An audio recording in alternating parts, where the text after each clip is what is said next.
What's up, everyone?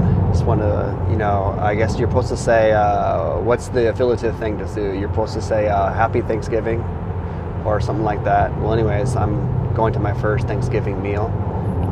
As a boy. Gathering. Oh, it's a gathering, not a meal, sorry. I got to learn this lingo and this jargon. But, as a boy, typically speaking, most Jehovah's Witnesses have their meetings on Thursday night. And so, obviously, Thanksgiving's on a Thursday.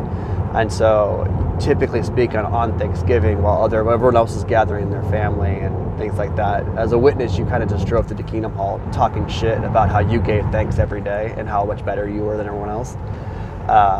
That was pretty much the gist of our existence on Thanksgiving. And a couple of occasions there were some things where freaking out because many Jehovah's Witnesses will go out to eat after their evening meeting.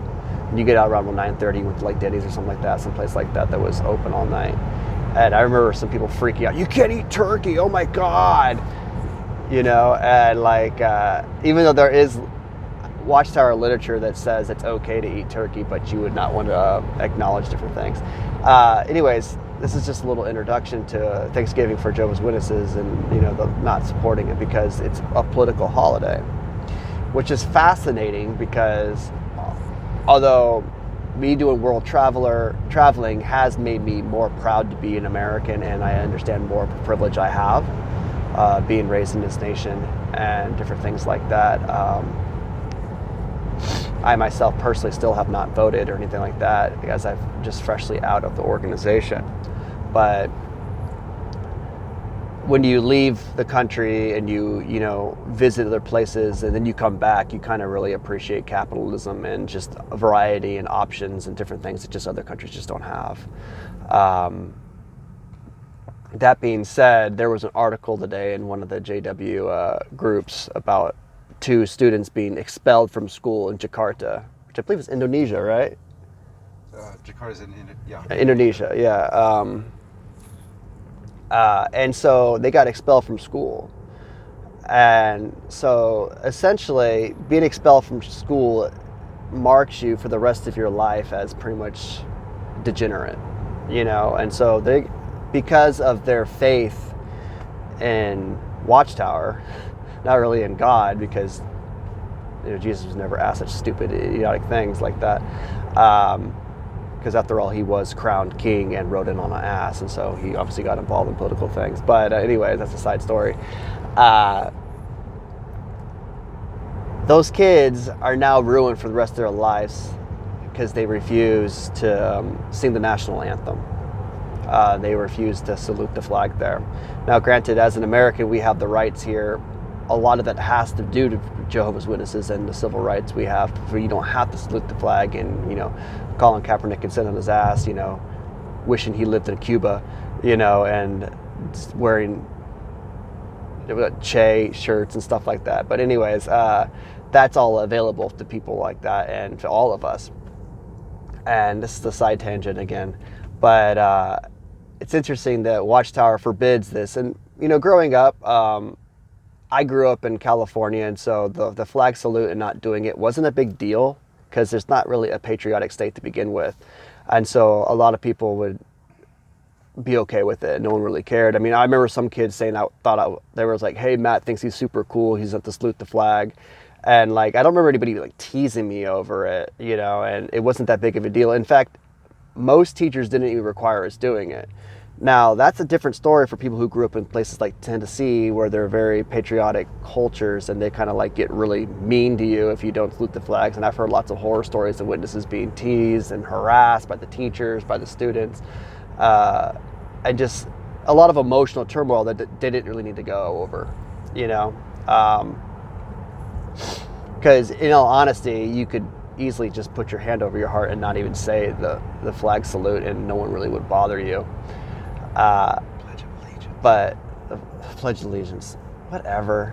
Do you even remember the Pledge of Allegiance? I do. You say it daily, so yeah, you do remember it. All right, let's hear it, Mr. Patriot. I pledge allegiance to the flag of the United States of America, and to the republic for which it stands, one nation under God, indivisible, for liberty and justice for all. Hey, you didn't say invisible. indivisible. Kept bringing Whoa, a Bernie supporter actually can say the Pledge of Allegiance. That's crazy. up culture. I don't. Did you say any words in there about democracy? Oh, that's right. To the republic. That's right. To a republic. That's right. Okay. It's a democratic republic. That's what it is. And so I'm trying to get we're just doing some little side tangents. So funny. Anyways, and so you weren't allowed to do these kind of things, and a lot of people put up with this stuff, and they got really harassed. I remember when I was trying to do the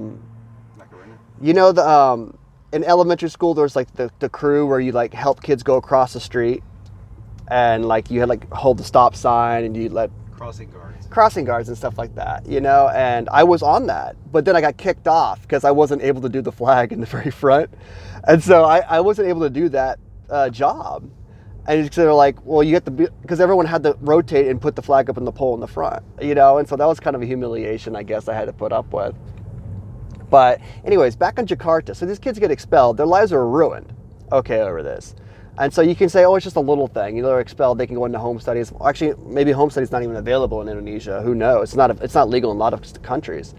And so they're probably going to go through the rest of their life, with at least a inferior education, and their job options are going to be nothing. They're probably going to be in an Awake article one day about selling empanadas and sweets on the streets and how Jehovah's blessed them because they can sell crackers, and different pastries. Not that there's anything wrong with that. I'm not judging anybody. That's fine. But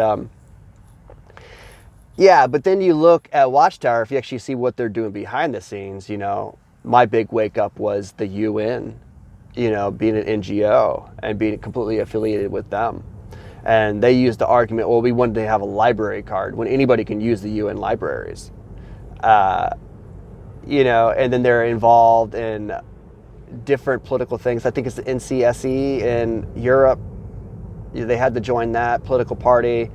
They've been involved in lobbying when it comes to fighting for, when 1990 came around, they had to change the donation situation for service. You just go to jw.facts and you can see like listings of ways that Watchtower was involved in government. And witnesses didn't know these things. I had no idea. I was in the church for 35 years.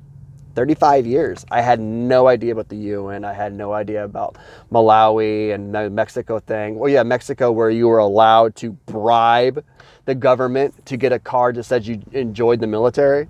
But meanwhile, in Malawi, those brothers were told they were not allowed to pay the fine and get the cards, and they literally got like their heads shaved with glasses, with broken glass bottles and all this other crap.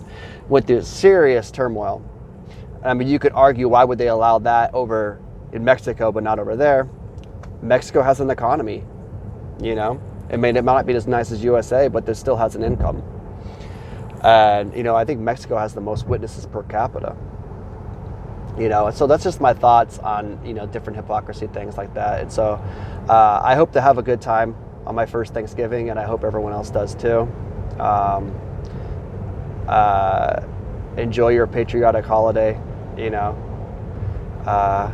and those people who are not Americans, enjoy your day too, I guess. Anyways, what's up? It's about the family. It's about getting together, spending time with the family, enjoying your company, enjoying the family, what you have. You're giving things for the family, for the relationships, for all your blessings in life, whatever they may be. That's what it's all about.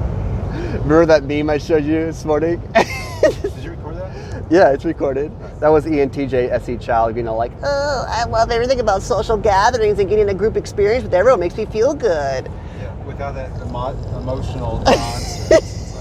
Just laid it down, plain and simple. Yeah. And so anybody who thinks ENTJs are heartless bastards and very mean to them and think they just yell at people all day long because that's what Ramsey does, that's not true. They're very sensitive people. And emotional. And well, anyways, there was a meme this morning that was going around. It was really funny, and all the Christians are up in arms when they talk about when you give thanks to God for the food you're about to eat. That means that it's up to God to make that choice who eats and who doesn't. So do you also thank him for not having to be the person who dies slowly from malnourishment and being starved because they did not get to eat because they don't worship the right God and they don't live in the right country, and be thankful for that. But anyways, that was kind of a little eye-opener, kind of like a Christopher Hitchin type thing, you know. But anyways, happy Thanksgiving, everybody, and enjoy your day.